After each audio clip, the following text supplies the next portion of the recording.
Olá, gente, boa tarde a todos. Hoje nós vamos discutir um pouquinho sobre a teoria da enfermagem, tá, senhores? Essa é a nossa segunda aula, porém é a primeira com conteúdo teórico propriamente dito, tá? Na nossa primeira, nós vimos apenas o nosso plano de aula. Hoje nós vamos estudar um pouquinho sobre as teorias de enfermagem para dar uma pequena introdução à forma que nós encontramos e trabalhamos no serviço de saúde hoje, tá? Para que possua essa determinada configuração, tiveram que haver a contribuição de alguns pesquisadores, alguns cientistas, tá? Que criaram teorias seguindo o método científico, que inicia-se pela observação, posteriormente pela criação de uma hipótese, de uma teoria, e depois é feito os devidos testes ou em laboratórios ou em grupos de pesquisa para validar ou não essa teoria, tá? Inicialmente, nós vamos ver para que servem essas teorias na nossa área da enfermagem, tá? Todas as teorias possuem o que nós chamamos de paradigmas, paradigmas da enfermagem. O que são esses paradigmas? Paradigmas, eles são ideias que estabelecem as conexões entre as ciências, tá? Então, a conexão entre uma ciência e outra, eu vou chamar de paradigma.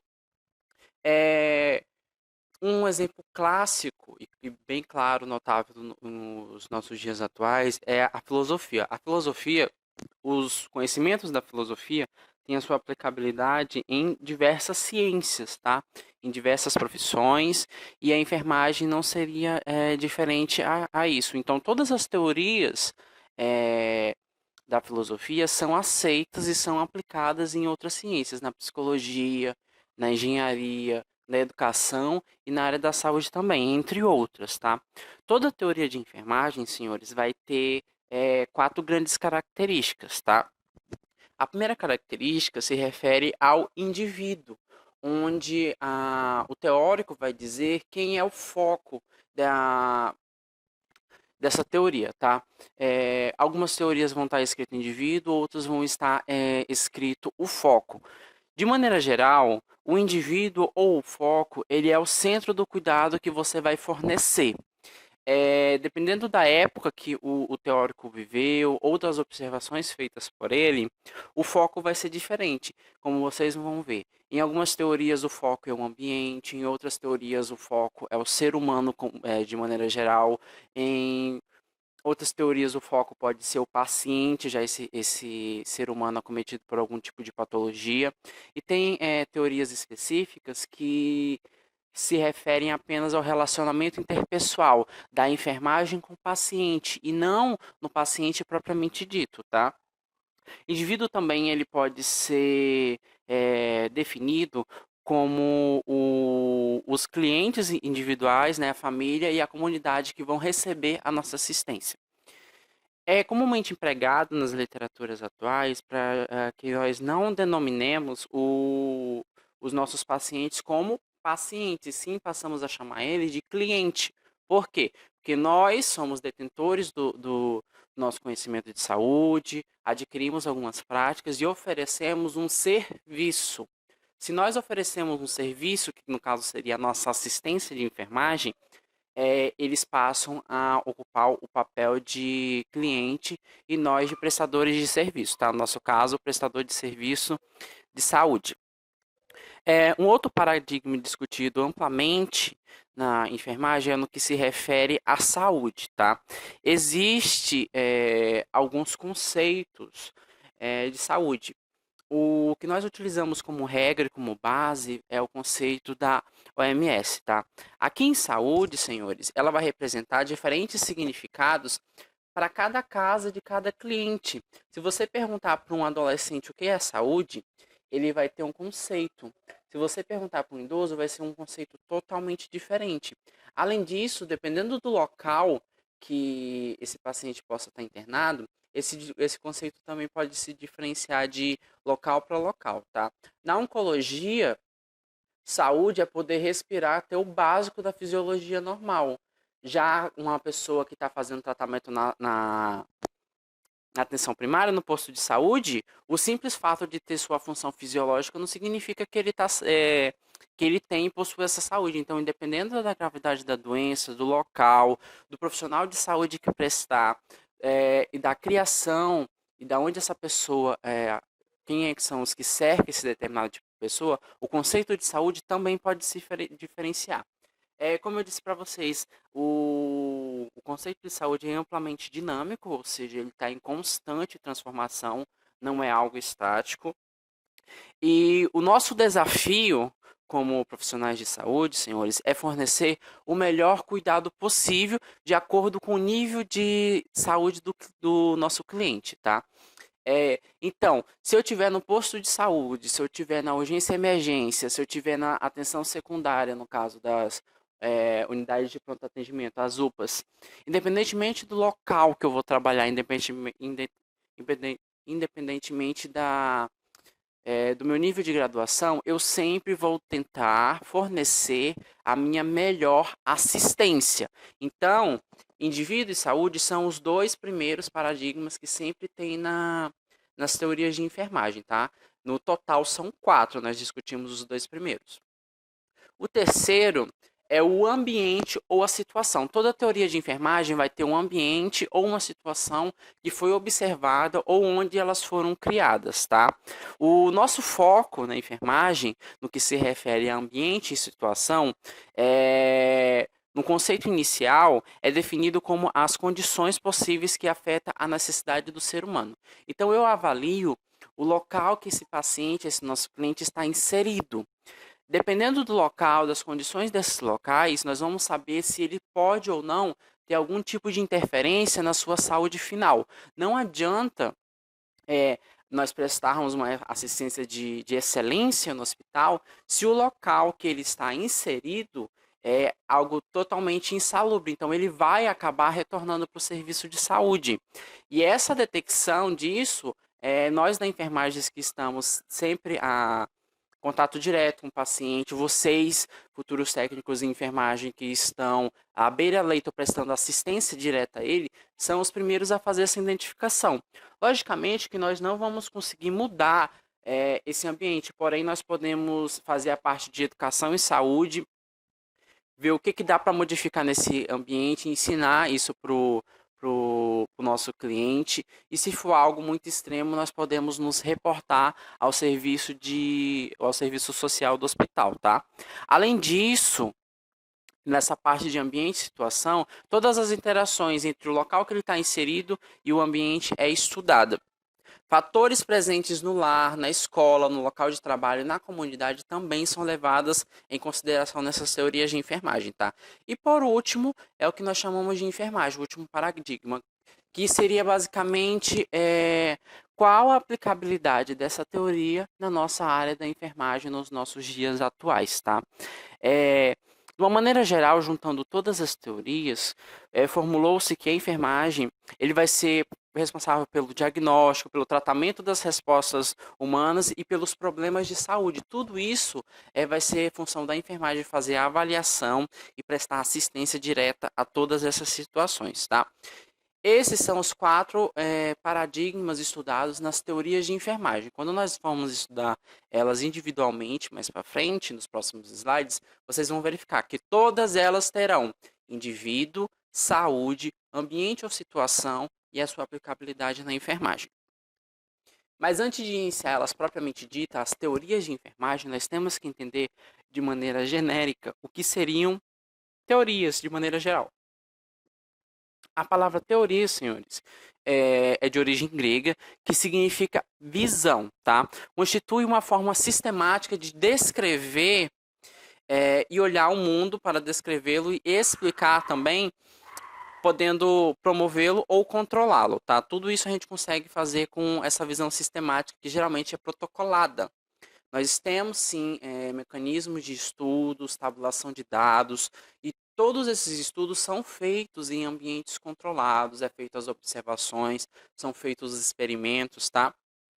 Toda teoria é composta de conceito, definição, modelos, preposição e suposições, tá? Tudo vai se iniciar com o método observativo, de acordo com o que a gente estuda lá nos primórdios de ciência, lá no ensino fundamental. A primeira etapa do modelo científico é a observação. Eu observo uma situação, crio uma hipótese ou um modelo para tentar explicar aquele determinado fenômeno que foi observado. Posteriormente, isso vai ser validado ou em laboratório, ou em grupo de pesquisa, e por fim, vai verificar se essa ideia, sua observação inicial, sua tentativa de explicação para determinado tipo de fenômeno vai estar correta ou não. Kerling define teoria como um conjunto de conceitos interrelacionados que proporcionam uma visão sistemática de um fenômeno que é, por sua natureza, explicativo ou profético. Tá? Toda teoria, a gente diz que ela tem esse teor profético devido à sua testagem. Por exemplo, hoje, quando a gente administra determinados tipos de medicação, a gente já espera alguns efeitos adversos. Isso é o que nós chamamos de profecias do trabalho, tá? Tudo aquilo que eu já posso esperar, que eu já imagino que meu cliente possa vir a desenvolver, dependendo do que eu fizer ou do que eu administrar nele, tá dentro desse padrão profético das teorias, tá? Por exemplo, eu vou administrar uma vancomicina no nosso paciente. Eu já espero que esse paciente, esse nosso cliente, ele tenha uma queda da pressão arterial, porque é uma das principais reações adversas da vancomicina, que é um tipo de antibiótico. Por que que eu sei disso e por que que eu já espero que isso ocorra? Porque antes de eu administrar, antes dessas drogas chegarem às nossas mãos, elas foram testadas, foram verificados todos os efeitos adversos e isso foi ensinado em farmacologia. Então, quando eu administro, eu já espero algo para o futuro. Isso é o caráter profético das teorias. O principal objetivo delas, senhores, de maneira geral, é descrever, explicar, predizer, que é a mesma coisa do teor profético, e controlar os fenômenos, tá? E essas teorias da enfermagem que nós tanto falamos desde o início, é uma forma de relacionar os conceitos que nós observamos e estudamos, tá? O uso de definições que sejam úteis ao desenvolvimento das interrelações significativa para descrição ou classificação da prática. Tudo aquilo que foi observado foi testado e pode ser aplicado na nossa prática diária de saúde, nosso trabalho dentro da unidade hospitalar, ou quaisquer que seja o setor de trabalho, porque nem todos vão trabalhar dentro do hospital. Tem gente que vai para pesquisa, tem outros que vão para docência, né? Tem pessoas que vão para administração, e tudo isso, todas as teorias podem ser aplicadas em quase todas as situações, tá? Então, as teorias de enfermagem, elas não são aplicadas apenas e utilizadas apenas pelos profissionais de saúde que trabalham no intra-hospitalar. Se você estiver na administração cuidando apenas da parte burocrática de papel, você pode sim aplicar muitos conceitos das teorias de enfermagem. Aqui eu coloquei para vocês, senhores, uma lista das principais teorias de enfermagem, tá? Existem algumas outras, mas essas foram as principais. Dependendo do local e do tempo que o teórico ele viveu, o que foi observado por ele, o foco vai ser diferente, tá? Para a gente conseguir diferenciar. Toda teoria tem um teórico, que foi aquele que observou o fenômeno e tentou explicar, descrever e aplicar os conceitos dessa observação no campo prático, tá? A primeira teoria de enfermagem é o que nós chamamos de teoria ambiental. Ela foi criada por Florence Nightingale, tá? Que é considerada a primeira teorista. Foi ela que deu o caráter científico para a enfermagem. Sobre a vida de Florence, todo o trajeto dela, desde a observação na Guerra da Crimeia, vocês estudaram isso em História da Enfermagem. Aqui nós vamos discutir a teoria que ela criou, tá?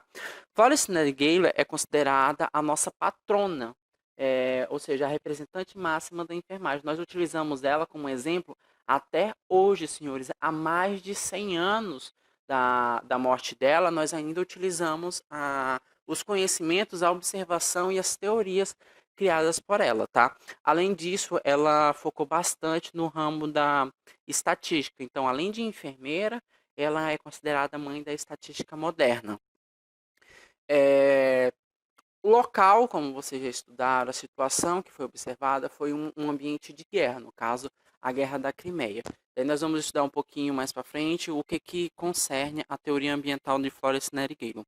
Posteriormente, senhores, veio a teoria das necessidades básicas da Virginia Henderson, a teoria do autocuidado, que é uma das mais complexas da Dorothea Oren, a teoria da adaptação da irmã Carlista Roy, que era de fato uma freira, tá? Porém, ela tinha conhecimentos de assistência e ela conseguiu criou essa teoria da adaptação que nós utilizamos bastante na área da saúde. Após isso, veio a teoria das relações interpessoais de enfermagem de Idelgard Plepal, a teoria holística da Miriam Levine, a teoria do modelo conceitual do homem da Martha Rogers, a teoria das necessidades humanas básicas da Wanda Horta e a teoria dos alcances e dos objetivos de Imogenes King. Então, todas essas são as principais teorias que nós utilizamos até hoje, tá, no nosso serviço de saúde. Dependendo da situação e do que nós encontrarmos nossa prática assistencial, nós vamos aplicar algumas dessas teorias ou apenas uma e, dependendo da situação, podemos aplicar até todos, tá? O interessante notar aqui, senhores, é a teoria, como por exemplo, a teoria das necessidades humanas básicas da Wanda Aguiar Horta, criada em 1970, que a Wanda Horta, ela é a representante brasileira, tá? Ela foi uma enfermeira, nascida no Pará, se formou em enfermagem pela Escola de Enfermagem da Universidade Paulista, Popular USP, tá? E a teoria dela é utilizada a nível mundial. Então, de todos esses teóricos aqui, nós temos uma representante brasileira, que seria a Wanda Aguiar Horta. Agora nós vamos estudar essas teorias de maneira individualizada para que vocês possam entender, tá? Começando com a teoria ambiental da Florence Nightingale. Eu não disse que todas iam ter aqueles 4 paradigmas, tá? O foco principal da teoria da Florence Nightingale é o ambiente, tá? Onde ela observou durante a Guerra da Crimeia que os soldados que estavam lutando na guerra, muitas das vezes eles não estavam morrendo pelos ferimentos e traumas causados pela guerra, e sim por infecção. Daí ela começou a notar também que o ambiente, o local onde esses soldados eram tratados, onde era feito todo o atendimento médico e os cuidados de enfermagem, era extremamente sujo e insalubre, tá? O objetivo, o conceito de homem na teoria ambiental da Florence Nightingale é que homem é o indivíduo cuja as defesas naturais são influenciadas por um ambiente saudável ou não. Então, se esse homem, a saúde desse homem é influenciada pelo ambiente, se esse ambiente não for saudável, a pessoa não tem como se recuperar. Segundo ela, o próprio organismo ele iria conseguir se recuperar sozinho. Porém, nós temos que dar uma ajuda a nível ambiental. O ambiente tem que ser favorável a essa recuperação, tá? A recuperação em si, o próprio organismo vai conseguir fazer. Porém, nós temos que organizar toda a parte externa que esse paciente ou esse cliente vai ser inserido para que ele possa passar por esse estágio de recuperação, tá? Até hoje, nós utilizamos os conceitos da Florence Nightingale, como, por exemplo, quando os senhores fazem higienização das mãos, quando os senhores fazem a limpeza do setor de trabalho, usam técnica séptica, tudo isso, esse cuidado com o ambiente de trabalho, com o setor de enfermagem, com o posto de enfermagem, começou lá com a Florence Nightingale, tá? Segundo ela, a saúde é um processo reparador. Então, ela vai conseguir retornar, o paciente vai conseguir reverter essa situação de doença, desde que ele esteja inserido em um ambiente que favoreça essa recuperação, tá? O ambiente, segundo ela, seriam as condições externas capazes de prevenir doenças, supri-las ou contribuir para elas. Ela verificando que a sujeira, a insalubridade desse ambiente, no caso da guerra, estavam causando as infecções, ela começou a reverter esse ambiente e viu que a taxa de infecção caiu consideravelmente. Por isso que Florence Nightingale começou a ser considerada uma heroína de guerra, tá? Devido a esses trabalhos e essas observações que ela fez, ela conseguiu salvar a vida de muitos soldados apenas aplicando esse conceito de limpeza no ambiente para a recuperação do corpo humano, tá? Conceito esse que nós utilizamos até hoje. A partir dessa teoria, todos os teóricos que vieram posterior a Florence Nightingale, muitos deles também utilizaram ela como referência para criar a sua própria teoria, tá? Então, por isso que ela é considerado a nossa patrona da enfermagem, por ela ter sido a primeira e por até hoje os conceitos dela estarem tão vívidos na nossa assistência diária, tá? Para vocês terem uma ideia, não se tinha muito conhecimento de microbiologia e nem de infecção cruzada, esse tipo de coisa. Que hoje que nós sabemos que é extremamente importante para prevenir doença ou para recuperar a saúde de um paciente doente, tá? Os cirurgiões, muitas das vezes, eles faziam cirurgia sem lavar as mãos. Muitos deles não usavam nem luva, tá? Senhores, ela era uma enfermeira que se revoltou e contrariou tanto o sistema que ela verificou que o mesmo que estava ocorrendo na guerra estava ocorrendo no hospital. Então, ela gerenciava o ambiente, fazia a limpeza desse ambiente para tentar diminuir o índice de infecção. E na porta do setor de cirurgia, ela ficava com um recipiente com água para os cirurgiões lavarem as mãos antes deles entrarem para a realização do procedimento, tá?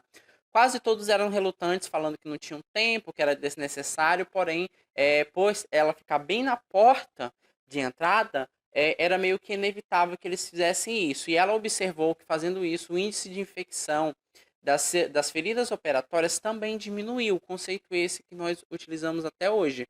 A limpeza, escovação das mãos cirúrgicas, que vai ser uma das aulas que os senhores vão ter nessa disciplina, é realizada com mais extremo rigor na atualidade. Quem trabalha em centro cirúrgico tem que fazer isso diariamente, muitas das vezes mais de uma vez, tá? A sua aplicabilidade da enfermagem, senhores, da teoria ambiental na enfermagem, seria que nós somos responsáveis por modificar os aspectos não saudáveis do ambiente, tá? Ou seja, nós vamos pegar tudo aquilo que pode ser insalubre, que possa prejudicar a saúde do nosso cliente, que esteja dentro do setor hospitalar, da nossa enfermaria, do nosso setor de trabalho, e retirar, reverter essa ameaça, tá? A fim de colocar um paciente na melhor condição para a ação da natureza. Como eu disse para vocês, o corpo humano, a própria natureza, segundo ela, seria responsável por esse papel de recuperação. Porém, o ambiente teria que estar limpo, teria que ser um ambiente saudável e propenso para a restauração dessa saúde. E isso seria a primeira teoria ambiental de Florence Nightingale, tá? Segunda teoria é a teoria das necessidades básicas, tá? Onde o foco aqui não é mais o ambiente como na teoria de Florence, tá? O foco vai ser as necessidades básicas, tá, senhores? O homem é definido na teoria da necessidade básica como indivíduos com necessidades humanas, lógico que eles são humanos, com significado e valor para cada pessoa. A necessidade básica de cada pessoa é individualizada. O que é necessário para mim não deve ser necessariamente básico para os senhores, tá? Então há essa distinção também. Saúde, senhores, na teoria das necessidades básicas, seria a capacidade de satisfazer as necessidades humanas físicas, psicológicas e sociais, que foram os primeiros conceitos de saúde. Tirou-se o foco da assistência apenas em problemas físicos, tá? Verificou-se que doenças psicológicas de cunho psíquico eram tão importantes como as doenças físicas, tá? As doenças do corpo. E a sociedade onde esse indivíduo também está inserido influenciaria no seu processo de saúde. Então, se a pessoa fisicamente não tiver nenhum tipo de problema de saúde, os exames está tudo ok, ela leva um estilo minimamente saudável. Se a saúde psicológica dela não estiver dentro dos padrões de qualidade, ela não pode ser considerada uma pessoa saudável. Da mesma forma, se fisicamente ela está bem, psicologicamente ela está bem, mas ela está inserida em uma sociedade que a longo prazo pode fazer com que ela venha a adoecer, eu digo com certeza que essa pessoa não tem saúde, porque, segundo a teoria das necessidades básicas, eu tenho que atender os três aspectos de formação humana: o aspecto físico, o aspecto fisiológico e o aspecto social. Por isso que a assistência de enfermagem tirou-se o foco da doença e nós passamos a cuidar do ser humano em si. Quem faz diagnóstico e tratamento da doença é a equipe médica. Nós cuidamos do ser humano que possui uma patologia e não essa patologia. Daí nós utilizamos de técnicas, de conhecimento teórico para fazer esse cuidado, tá? O ambiente, na teoria das necessidades básicas, é o cenário em que o indivíduo aprende os valores básicos da vida. Seria basicamente a criação dele, tá? A aplicabilidade na enfermagem, nosso serviço diário da teoria das necessidades básicas, seria que a assistência ela deve ser temporária, tá, gente? A um indivíduo que possua dificuldade para satisfazer uma ou mais das suas necessidades básicas. Nós não podemos e não devemos ser os responsáveis a longo prazo para estabelecer uma saúde física, psicológica e social, até porque não compete a nós cuidar desse paciente durante toda a vida, a não ser que ele tenha realmente um problema de saúde. Mas quanto à parte social e à parte psicológica, existem também outros profissionais que são envolvidos nesse processo, tá? Próxima teoria, teoria do autocuidado. O foco aqui agora vai ser o autocuidado. A gente observa aquele paciente que tem aquelas necessidades físicas, aquelas necessidades psicológicas e aquelas necessidades sociais. Na teoria do nosso cuidado, nós vamos trabalhar com esse paciente, com esse nosso cliente, a fim do que ele mesmo, por conta própria, consiga reestabelecer a saúde dele. Aqui nós vamos fazer mais papel de coadjuvante. Quem vai ser o principal para cuidar da sua própria saúde vai ser o próprio paciente, tá? O foco aqui de definição de ser humano seria o indivíduo que utiliza do autocuidado, ou seja, cuidar de si próprio, para manter a vida e a saúde, recuperar-se da doença e conseguir enfrentar os seus defeitos, tá? Como eu já disse para vocês, o papel da enfermagem aqui ele vai ser mais de coadjuvante. Quem vai exercer o papel principal, quem vai ter o controle da sua vida, o controle de promoção da sua saúde física, da sua saúde psicológica e da sua saúde social, vai ser o próprio indivíduo. Nós temos que dar apenas as orientações e o aporte para que ele consiga fazer isso. Aqui é uma forma de nós não deixarmos os nossos pacientes 100% dependente da nossa assistência ou de um determinado tipo de profissional. Por exemplo, se vocês estão dando banho no leito, o paciente por algum motivo ele está internado, ele está impossibilitado de ir ao banheiro para tomar um banho no chuveiro ou um banho de banheira. O banho vai ter que ser realizado no leito. Se eles tiverem um mínimo de mobilidade, esse mínimo de mobilidade tem que ser utilizada para auxiliar o banho. Se ele consegue, por exemplo, fazer a higiene íntima dele, vocês façam o do resto do corpo e deixa eles fazerem. Não tornem o paciente de vocês dependente em sua totalidade dos senhores, a não ser que ele esteja 100% incapacitados, aí sim, vocês vão ter que fazer todo o trabalho. Mas se ele tiver o mínimo de capacidade, nem que seja de movimentação, de ir para um lado, de se virar para o outro, para auxiliar o trabalho de vocês, isso tem que ser feito. Ele tem que ser estimulado a tentar cuidar de si mesmo. E quanto mais ele for se recuperando, mais ele vai poder contribuir nesse cuidado, tá? O ambiente, na teoria do autocuidado, é definido como os elementos externos a quais o homem interage em sua luta para manter o autocuidado. Então, ele vai ter que enfrentar a vida, ele que vai ter que enfrentar o mundo e vai ter que tirar sucesso desse enfrentamento próprio e conseguir que a sua saúde se permaneça íntegra, tá? Nós não vamos poder fazer isso por ele. A enfermagem aqui, como eu disse para vocês, vai apenas auxiliar. Ela não vai fazer mais pelo o paciente, não vai pegar o mínimo de autonomia que ele possui, deixar de lado e fazer o serviço. Muitas das vezes, senhores, estimular o autocuidado dá mais trabalho do que a gente fazer o serviço em sua totalidade. É muito mais fácil, por exemplo, você começar o banho da cabeça, terminar o pé de maneira sequencial, do que ficar esperando o paciente com dificuldade de mobilidade, aí ele tentar auxiliar no processo, tá? Porém, isso tem que ser estimulado. A teoria do autocuidado sugere que isso é uma das formas de se manter a dignidade humana, tá? Se o paciente se recuperou um pouquinho, ele já consegue ficar em pé. Já vá tomar um banho no chuveiro. Logicamente que vocês vão estar lá auxiliando. O que ele precisar para tomar esse banho no chuveiro, vocês vão auxiliar. E todas essas técnicas vocês vão aprender na nossa disciplina, tá? De dar todos os tipos de banho, de verificar todos os tipos de sinais vitais, de prestar os cuidados mínimos de enfermagem. Por isso que o nome da nossa disciplina é técnicas básicas. Se vocês dominarem as técnicas que eu vou ensinar para os senhores, desde uma técnica simples de uma lavagem das mãos até uma técnica um pouquinho mais elaborada que exige e requer um pouquinho mais de habilidade, como a administração de medicamentos, a própria técnica do banho do leito ou os outros tipos de banho, os senhores vão conseguir trabalhar em todos os setores de saúde.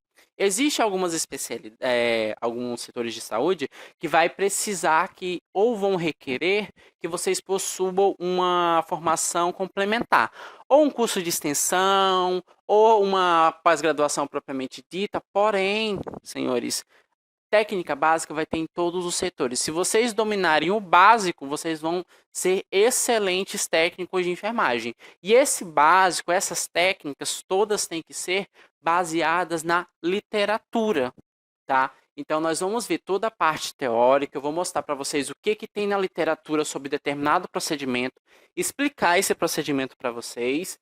E, posteriormente, quando retornar ao ensino presencial, nós vamos revisar essas técnicas e treinar. Porque a parte técnica, senhores, realmente é apenas com treino, com dedicação e com o tempo que vocês vão pegando. Porém, a parte teórica de como isso funciona, para que isso serve, vocês têm que aprender isso de imediato, que é o foco da nossa matéria. Para quando vocês forem prestar assistência do paciente de vocês conseguirem identificar qual é a real necessidade dele e que vocês possam auxiliar essa necessidade e não fazer por ele, de acordo com o que diz a teoria do autocuidado.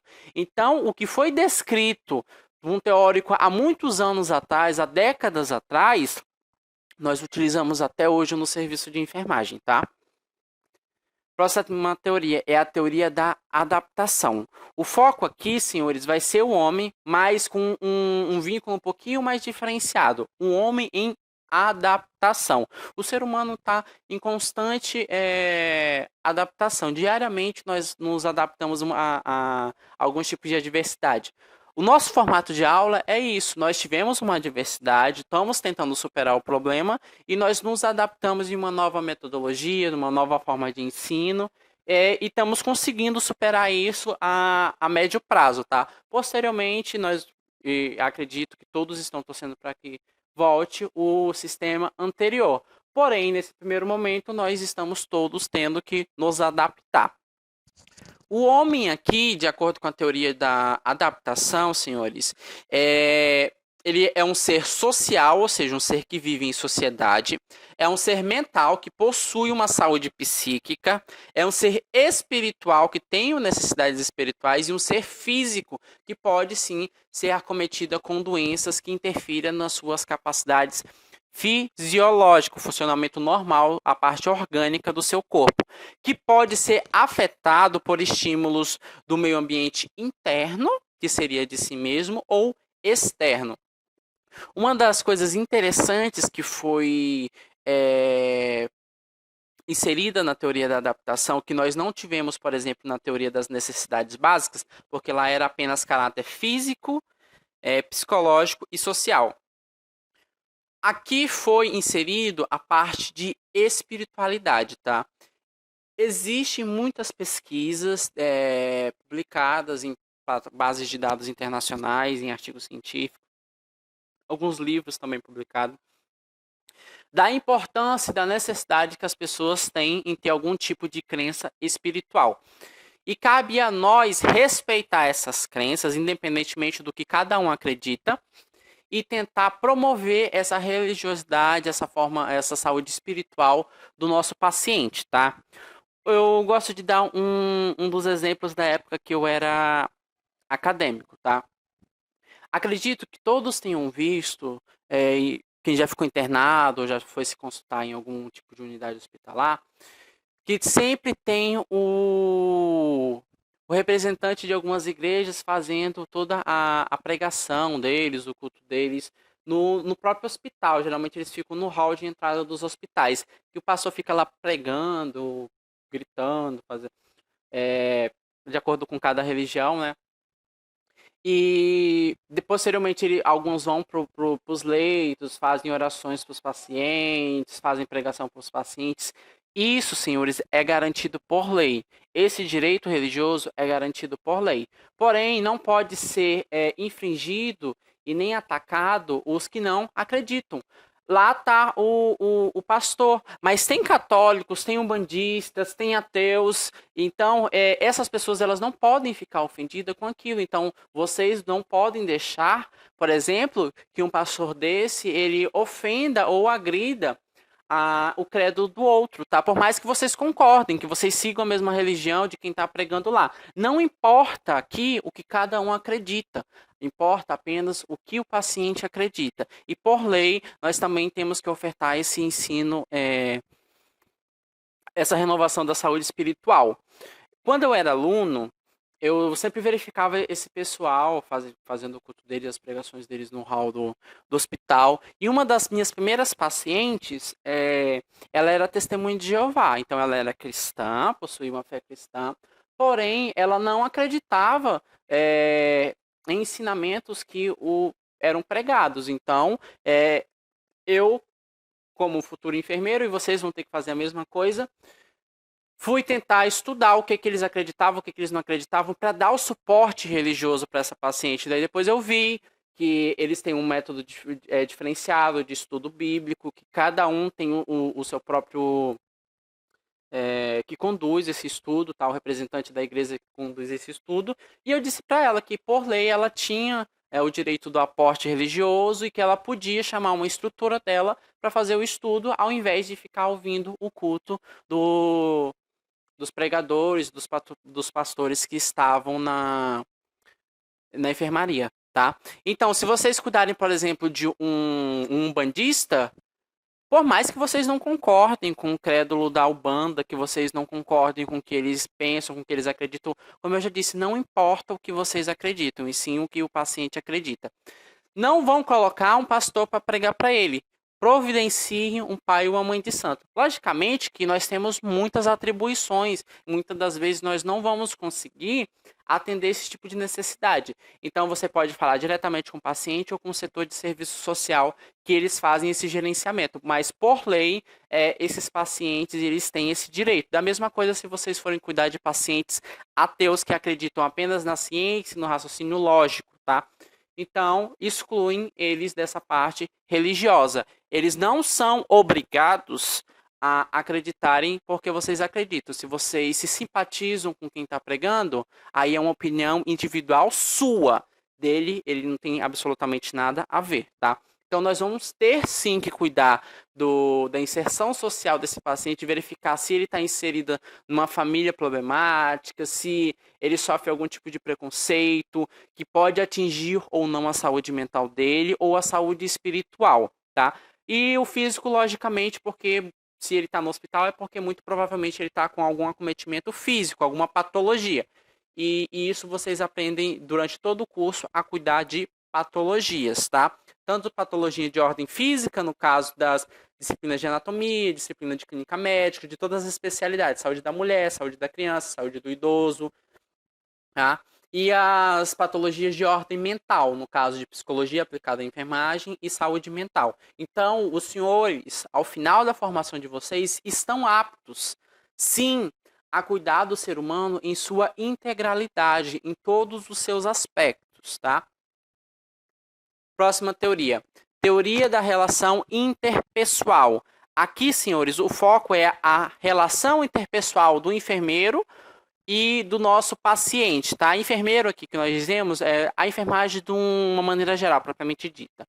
Quem são as classes que compõem a enfermagem? É o enfermeiro, é o técnico de enfermagem, o auxiliar de enfermagem e as parteiras, tá?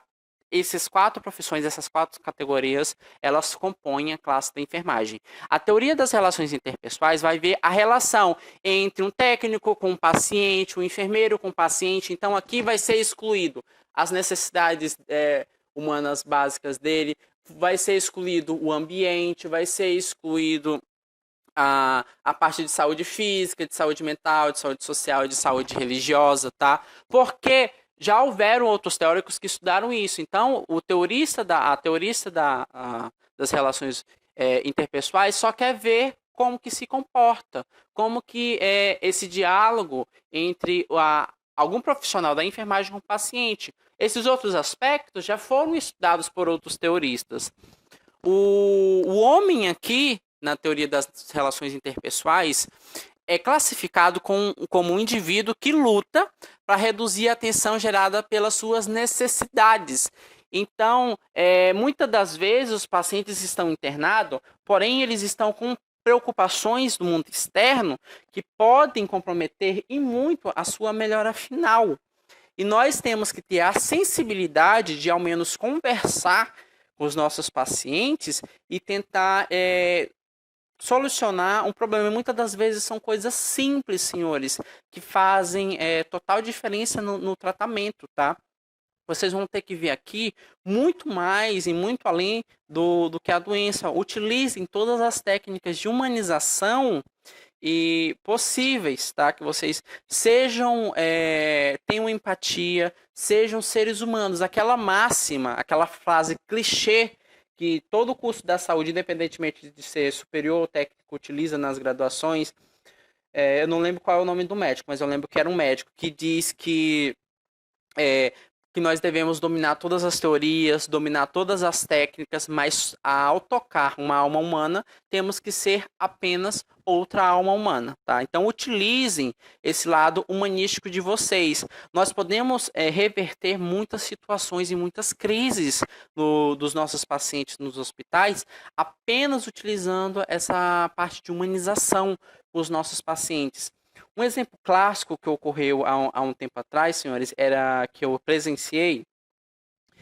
Não foi comigo, mas eu estava na unidade fazendo coleta de dados de uma pesquisa de mestrado e uma pesquisa de doutorado.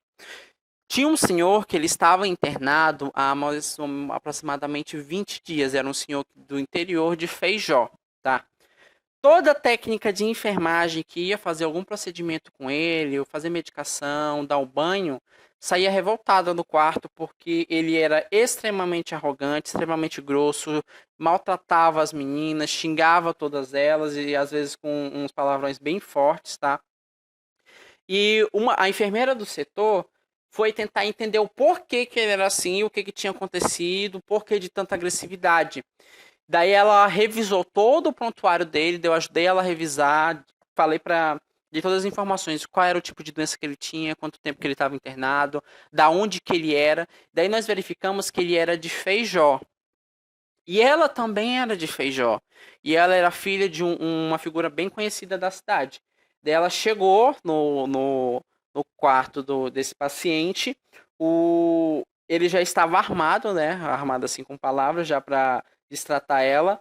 E ela perguntou: olha, o senhor é de Feijó, eu sou filha de fulano de tal. Rapidinho desestabilizou o homem. Ele disse: ah, CF, eu conheço ele, porque era uma figura bem conhecida, o pai dessa enfermeira na cidade. Daí ela perguntou, ela disse, mas o que está acontecendo? Que todo mundo que entra aqui é, reclama do senhor, diz que o senhor não coopera, tudo tal. Daí ele foi explicar que já fazia mais de 20 dias que ele estava internado, ele não sabia qual era a doença dele, ele não estava conseguindo, ele não tinha notícia nenhuma da família dele, porque ele tinha ido de emergência para Feijó, para o pronto-socorro do pronto-socorro para a Fundação Hospitalar. A família dele dependia dele, ele não sabia como que estava a mulher e os filhos dele. E isso fazia com que ele ficasse altamente estressado. Então, essa enfermeira conversou com o é, serviço social do hospital, conseguiram fazer contato com a família dele, conseguiram falar com. Ele conseguiu manter esse contato, viu que estava todo mundo bem, e a partir disso, a forma dele de tratar essa enfermeira e todos os demais se modificou completamente. Isso é o que nós chamamos de humanização e empatia, senhores. Não importa qual o problema que ele tinha, a angústia dentro dele era muito maior e ele conseguia externalizar isso sendo grosso, sendo arrogante, destratando as pessoas. Pessoas dores de maneira geral, com dor, não respondem por si. Coloquem isso sempre na cabeça de vocês. Se um paciente chegar com dor, ele vai querer ser atendido de maneira rápida. Imaginem você com uma dor forte. Se vocês procurarem serviço de saúde, vocês vão querer é, ser atendido o mais rápido possível. Se isso não correr, vocês vão ficar irritados, vocês vão ficar estressados. Então, a gente verifica muito casos de pacientes que eles chegam revoltados, se estressam, maltratam a equipe, porém, ele está numa situação de dor que a gente já, como profissional, já espera, porque pessoa com dor não responde por si. Depois que é resolvido o problema, geralmente eles ficam envergonhados, pedem desculpa, e tudo aqui vai entrar essa parte de empatia do profissional de saúde junto com o paciente. Vocês mais ainda, porque vocês vão estar beira-leito desses pacientes, vão estar diretamente prestando assistência para eles, tá? E por vocês receberem treinamento, por vocês receberem formação, os responsáveis por fazer a mudança é o profissional de saúde, não o paciente em si, tá? O ambiente na teoria das relações interpessoais considera a cultura do paciente, os costumes do cliente no ambiente hospitalar. Se é uma das teorias mais interessantes que, na minha opinião, logicamente, depois que vocês verem todas, vocês verifiquem qual que vocês gostaram mais. Aqui é a única teoria que considera também o aspecto cultural dos nossos pacientes, tá? Muitas das vezes, a terapêutica e a recuperação dos nossos pacientes não é totalmente efetiva porque a cultura dele não é respeitada. Tá? O serviço de saúde, de maneira geral, não está preparada para fazer esse respeito cultural. E aqui no Acre, isso é gritante, porque geralmente em outros países todos pertencem à mesma linhagem, então não tem muitas diferenciações culturais. O Brasil é altamente miscigenado, então nós temos povos de várias origens e o sistema de saúde não está preparado para reconhecer e cuidar de maneira individualizada esses costumes culturais. No Acre, por exemplo, nós temos uma população indígena muito grande. Tanto é que eles possuem serviços de saúde próprio, né, que tem a FUNAI, tem a CASAI, que seria a Casa do Índio, a Fundação Nacional de Apoio ao Índio, que oferece assistência de saúde específica para ele, porque eles têm necessidades diferenciadas, tá? Uns vão concordar que isso é necessário, outros não, mas de qualquer modo, o foco aqui não é esse, sim o respeito à cultura indígena. Um dos exemplos que eu gosto de dar para vocês entenderem, por exemplo, eu já me deparei com indígenas internados na Fundação Hospitalar, que eles estavam há um longo período de tempo já internado, estavam quase curados, porém o que faltava para eles conseguirem restabelecer a saúde era o repouso mínimo. Mas a gente não conseguia entender por que sempre se agravava se ele permanecia o dia deitado, porém eles não conseguiam dormir de maneira alguma. Tá? nós fomos verificar com eles o porquê que eles não conseguiam dormir, porque a insônia, a falta de sono, pode afetar diretamente a saúde e as funções orgânicas do corpo, que acredito que isso seja de conhecimento da maioria. Se a pessoa não dorme, não repousa e não descansa de maneira adequada, ela não tem como se recuperar de um problema de saúde. Isso estava ocorrendo com esses pacientes indígenas. E nós verificamos, senhores, que é costume das tribos deles eles dormirem apenas em rede. Então, o colchão do hospital, por mais que ou fosse confortável ou desconfortável, eles não conseguiam dormir naquele tipo de colchão hospitalar. E é de liberdade, nós da classe de saúde, que nós podemos sim ofertar e trazer outros dispositivos para dentro do hospital, se for para fim terapêutico e que isso não prejudique a saúde do nosso paciente. Como ninguém tinha nenhum tipo de fratura, nenhum tipo de doença que impedisse que eles não dormissem em um leito e sim numa rede, não tinha nada que fosse contraindicado. Então nós entramos em contato com os responsáveis por ele, que no caso é a CASAI, a Casa do Índio, e eles providenciaram redes, e esses pacientes conseguiram dormir, restabeleceram a saúde, se curaram das suas patologias e seguiram a vida normalmente. Então, o aspecto cultural da forma de dormir indígena foi respeitado nessa situação. Infelizmente, tem outras situações que nós não conseguimos ofertar esses cuidados e não conseguimos respeitar essas individualidades, como eu disse para vocês. Nós temos sim a liberdade de colocar ou retirar dispositivos intra-hospitalares para respeitar a cultura desses pacientes, desde que não cause prejuízo à saúde deles. Um dos problemas que estavam sendo enfrentados, como exemplo para vocês entenderem um pouquinho melhor isso, era na maternidade, senhores. As índias elas entravam em trabalho de parto, davam entrada na maternidade, porém elas queriam ter o parto dela de maneira natural, isoladas. E isso não pode, porque o risco é muito grande, o bebê não poderia nascer, poderia ocorrer algum tipo de intercorrência, comprometimento que nós iríamos ter que intervir. Né? Então, eu não poderia deixar essa indígena desassistida. Porém, na tribo deles é comum as índias entrarem em trabalho de parto, ir para o meio da floresta e ter o filho dela sozinho. E elas queriam fazer a mesma coisa aqui da maternidade, tá? Por isso que muitas delas chegavam a se trancar no banheiro e saíam lá de dentro já com o feto, o recém-nascido, no colo, tá? A equipe de enfermagem teve que atuar nisso, não deixava de 1 minuto essas indígenas sozinhas. Se elas fossem ao banheiro, eles acompanhavam, porque o risco era muito grande. Então, nesse caso, por oferecer risco à saúde da mãe ou à saúde da criança, o aspecto cultural, infelizmente, não pôde ser respeitado em sua totalidade. Mas no resto que a gente conseguir, senhores, sempre tentem fazer isso, tá? A aplicabilidade da teoria das relações interpessoais na enfermagem diz que é um processo interpessoal, ou seja, é uma interação de uma pessoa com outra, ou seja, da enfermagem com os nossos clientes.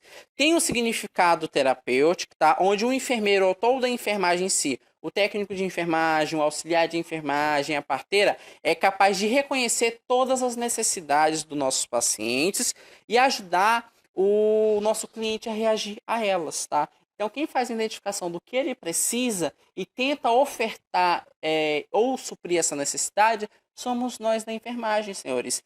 Médico nenhum, sempre tem sua exceção, tá? Mas, de maneira geral, eles não vão levar em consideração os aspectos culturais para prescrever um tratamento, para fazer o diagnóstico de uma doença. Se um indígena falar que ele não quer tomar medicamento, que ele quer tomar apenas ervas, o médico não vai respeitar isso, porque a formação dele é diferenciada, o estudo de farmacologia deles era apenas com medicamentos, então não com ervas. Poucas exceções, hoje nós já temos médicos que têm conhecimentos de ervas naturais e conseguem sim aliar o uso de medicamentos com ervas medicinais. Mas isso é a minoria. Nós da enfermagem já conhecemos mais esse aspecto humano. Nós estamos frente a frente com esses pacientes, tá? Então, essa relação interpessoal estudada pela teoria envolve apenas a enfermagem e o cliente que vai receber a nossa assistência. A próxima teoria, senhores, é uma teoria, o que nós chamamos de teoria holística, tá? Toda vez que vocês ouvirem falar essa palavra holística, holismo, significa enxergar o ser humano em sua totalidade, tá? O foco aqui vai voltar a ser o homem, tá? O homem é definido pela teoria holística como um indivíduo dinâmico, ou seja, ele é passivo de transformação, o que é hoje não pode ser amanhã, e em constante interação com o ambiente dinâmico. Então, esse ambiente também está em constante mudança. A saúde é definida pela teoria holística como resposta sistêmica do homem ao meio ambiente, mantendo e defendendo o seu todo. O ambiente, por sua vez, são as alterações internas e externas que estimulam fisiologicamente os níveis de resposta, tá? O que a teoria do holismo vai contribuir para a enfermagem, senhores? Nós temos que entender todo o ambiente, nós temos que entender todos os mecanismos orgânicos do corpo, de funcionamento orgânico, e vamos ter que compreender a relação entre o corpo humano, o funcionamento orgânico do corpo humano, e do ambiente, que também é passivo de mudança. Ou seja, tal pessoa tem inserido em um determinado ambiente, tá? Ele tem isso, tem aquilo, na onde ele mora. Quais são as doenças que ele pode ter ou desenvolver inserido nesse ambiente? Então, nós procuramos manter íntegros os mecanismos de defesa biológicas fundamentais do indivíduo. Por exemplo, gente, o paciente ele dá entrada para fazer o tratamento de uma toxoplasmose complicada. Como vocês estudaram em microbiologia, salvo engano, microbiologia e parasitologia, toxoplasmose é causada pela fezes de felinos, especificamente gatos, né? Então, o que vai ser o papel da enfermagem? Verificar, conversar com o paciente se ele tem gato, se ele não tem ou não, quem pode ter passado, qual animal que pode ter transmitido essa toxoplasmose para ele, e isso, todas as doenças do organismo. Então, às vezes, na nossa anamnese, a gente pergunta para o paciente se ele tem algum animal de estimação. A primeira coisa que eles perguntam é: por que você quer saber disso? O que isso vai interferir no meu tratamento, do medicamento que eu vou tomar? E agora vocês sabem a explicação. Dependendo do que tiver nesse ambiente, da forma que ele viva, ele pode apresentar uma doença ou algum tipo específico de complicação. E essa relação entre o homem, que está em constante mudança, e o ambiente, que também está em constante mudança, é estudada pela teoria holística. Nós vamos ter que ver tudo isso como um todo. O ser humano como um todo, o ambiente como um todo. Teoria do modelo conceitual do homem, tá? Aqui o foco vai ser o homem como um todo, não apenas a sua saúde física, a sua saúde espiritual, a sua saúde mental, a sua saúde espiritual. É ele completamente, tá? O objetivo aqui vai ser elaborar um sistema conceitual científico, tá? Que vai ter que apresentar conceitos sobre o homem, sobre a enfermagem como ciência e como vai ser a prática dessa enfermagem. Aqui eles querem defender basicamente a famosa enfermagem baseada em evidência. Todas as áreas da saúde está sendo um dos últimos movimentos que a gente consegue se notar na ciência, é tudo baseado em evidência. O que é isso, gente? Baseado em evidência. Onde nós cuidamos, tratamos, observamos algum tipo de doença, fazemos estudos científicos sobre ela, encontramos evidências de uma diferente forma de cuidar, de uma diferente forma de tratar, e publicamos isso em artigo científico. Então, tudo está baseado em literatura, tudo está baseado na ciência. Essa é a chamada enfermagem baseada em evidência. A preparação dessa teoria, senhores, ela foi motivada por uma convicção profunda da necessidade de uma crítica da prática da enfermagem a ser fundamentada por conhecimentos efetivos para promover os cuidados de enfermagem seguros. Então, o empirismo, o achismo, a experiência profissional não vai entrar mais como foco principal, tá? Então, aquelas pessoas que se formaram, viram muita coisa ao longo da carreira, elas falam, ó, vou fazer assim porque por experiência eu sei que isso funciona. Não vai poder mais ser realizado. Só vai poder ser realizado se estiver descrito na ciência. Se tiver algum estudo, se tiver algum artigo científico publicado. Se a pessoa falar, olha, eu trato tal doença, eu cuido desse jeito e dá certo. Então ela vai estudar esse novo modelo de tratamento, vai formalizar isso no estudo científico e vai publicar, para que outros tenham acesso e que ela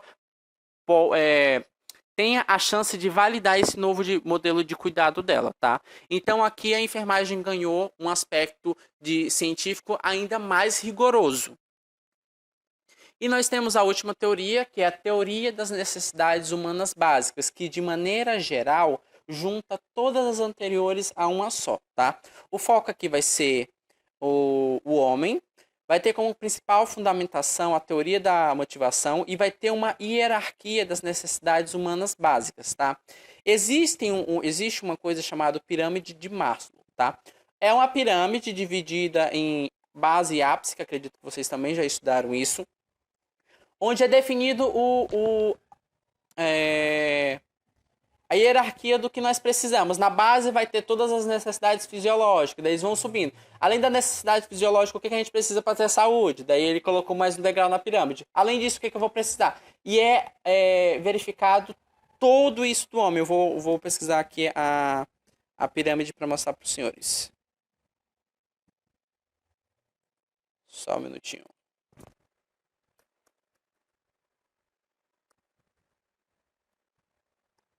Pirâmide de Maslow.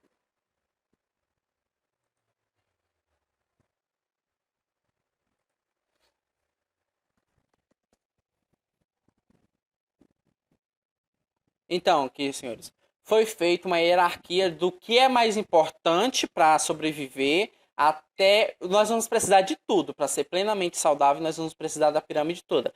Mas a nível de critério de hierarquia, primeiro sempre vai vir na base da pirâmide a parte fisiológica, que vai ser comer, beber, respirar, as necessidades fisiológicas. Por incrível que pareça, o sexo entrou também na parte das necessidades fisiológicas, tá? Então, o sexo, a relação sexual, ela se tornou tão importante quanto respirar, de acordo com Maslow. Além de necessidades da fisiologia, nós temos necessidade de segurança, que é segurança familiar, segurança do corpo, segurança de propriedade, segurança de maneira geral, tá?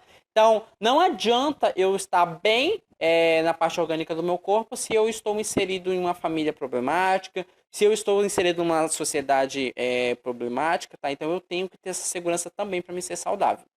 Além de segurança, eu tenho que ter uma saúde social saudável. Eu tenho que ter amor, eu tenho que ter amigos, colegas, essas relações interpessoais também vai fazer reverter de como eu vou enxergar e como eu vou me comportar. Eu tenho que ter também um estigma, tá? Que seria o reconhecimento, o status, a própria autoestima. Eu posso ter tudo. Eu posso ter amor da minha família, eu posso ter segurança, estar numa família super bacana, não ter nenhum tipo de problema fisiológico, mas se eu não tenho uma autoestima boa, tudo isso vai vir a desmoronar, tá? Então nós precisamos da pirâmide toda, porém tem níveis de prioridade. A prioridade primária sempre vai ser as necessidades fisiológicas. E por último, no ápice dessa pirâmide, eu tenho as realizações pessoais, tá? Que vai ser os talentos, criatividades e o desenvolvimento pessoal. Tudo isso daqui vai ser levado em consideração na teoria das necessidades humanas básicas. Aqui eles só foram feitos uma hierarquia do que é mais importante, do que eu posso aguardar um pouco. Porém, eu vou precisar de todas elas para ser plenamente saudável, tá? E o holismo é enxergar o homem como um todo. Esse homem, na teoria das necessidades humanas básicas, ele é definido como um ser capaz de reflexão, tá? Essa capacidade de pensar, de agir, de refletir, não foi levado em consideração nas outras teorias, tá? Esse mesmo homem ele está em constante interação com o universo e trocando energia, segundo eles. O ambiente, segundo a teoria das necessidades humanas básicas, ele é dinâmico, tá? Do universo que provoca mudanças que levam o homem a estados de equilíbrio, desequilíbrios no tempo e no espaço. E a saúde, como conceito principal, é o está em equilíbrio dinâmico no tempo e no espaço. A enfermagem, senhores, na teoria das necessidades humanas básicas, é assistir o ser humano no atendimento das suas necessidades básicas, como nós vimos na teoria, nas teorias anteriores, na segunda teoria que nós vimos, torná-lo independente, como nós vimos também em uma teoria anterior, dessa assistência, pelo ensino, o autocuidado nós vimos numa teoria anterior, recuperar e promover a sua saúde com outros profissionais, tá? Então, aqui eles tentaram juntar boa parte das teorias verificadas anteriormente, tá? A teoria das necessidades básicas. Tudo isso resultou do que nós chamamos de processo de enfermagem, que é a ferramenta de trabalho do enfermeiro, tá? E com isso, cada teoria trouxe uma contribuição do que nós utilizamos hoje. Tanto é que teorias de 100 anos atrás, de décadas atrás, eu consegui dar exemplos atuais para vocês, tá? Então, utilizem cada teoria no seu devido momento. Isso é com o treino e com a prática, tá? Só tenham em mente a definição e o foco de cada uma delas e o que vocês vão fazer e o que vocês não vão fazer se deparando com essas situações. Além disso, senhores, essa parte de teoria é bastante negligenciada pelos alunos, ou seja, os alunos geralmente eles não se importam muito, mas está sendo cobrada e muito nos últimos concursos, tá? Então, os senhores revisem todas as teorias, porque nas próximas aulas nós já vamos entrar com as práticas. Eu não vou mais falar com vocês de assistência direta com o paciente, eu vou ensinar vocês a cuidar deles. Mas a situação que vocês vão encontrar com ele vai ser a aplicabilidade dessas teorias, tá? Com isso, nós encerramos a nossa primeira aula com conteúdo teórico, ou seja, a nossa segunda aula, tá? E nas próximas vamos discutir apenas práticas básicas no serviço de saúde. Boa tarde a todos e até amanhã.